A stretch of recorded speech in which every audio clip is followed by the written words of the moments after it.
So this video is for all my married people or my people who want to get married.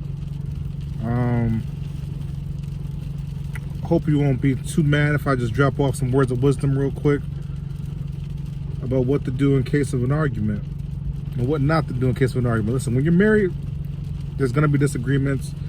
There's going to be arguments. That's life, right? That's life. But it's important that you still show your spouse the respect that they need, the respect that they deserve. My wife didn't really like how I handled something.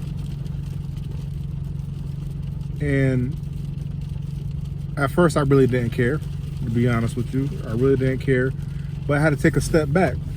I had to take a step back and say, you know what? You can't be like that.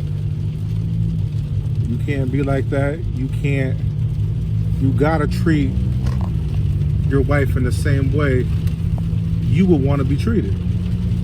That's only right. It's only fair. And so,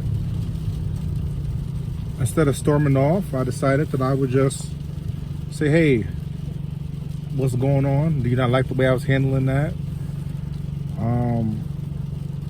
She gave me kind of the cold shoulder. So I said, okay, you're going to give me the silent treatment now?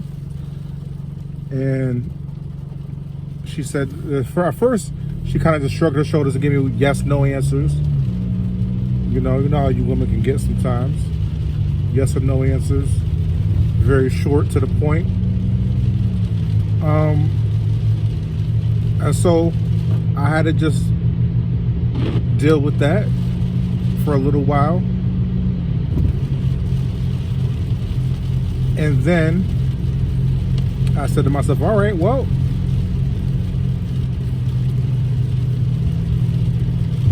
you know, maybe one of us needs a little bit of air. So let me just go get some air. And so then I get ready to go get some air. She's like, yeah, that's fine. So I'm gonna go take a drive real quick. And then before I leave, she gives me a hug and she says, hey, you can't leave this house angry. I just don't want you to leave this house angry. And you know what? That got me right here. It got me right here. It got me right here because,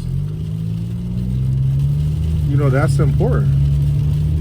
It's important that we don't leave a situation too upset, too mad, because you just never know what the other person might do.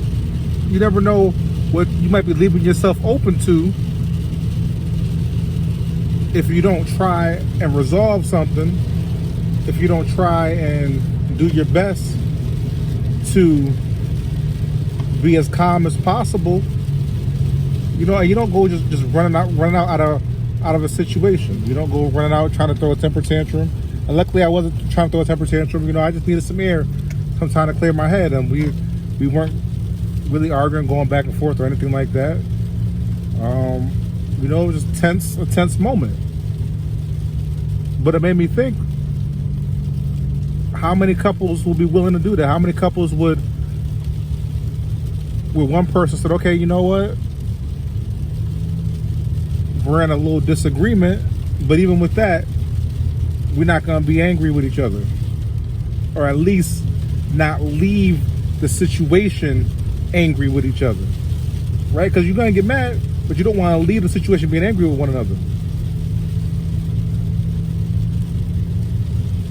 Because you just don't, man, people get into a little fight and use it as an excuse to go and cheat and go and be with Shaniqua or go and be with Tyrone or whatever it is. And you just never know. You just never know. So I'm already talking longer than what I thought I was going to talk on my little drive here. But it's just important to note that don't, in the same way the Bible says, you know, don't go to bed angry, don't let the sun go down on your wrath or whatever. Some of you Bible scholars can correct me. The same way it says that, You know, I believe that you shouldn't leave a situation with your loved ones too tense. You know, so I calmed down, she calmed down, we both apologized, and we moved on, and I went and took my little drive. Just to clear my head, just needed, you know, been in the house too long, just needed some air. You know, just to clear my head. And that's okay. That's okay to give your partner space.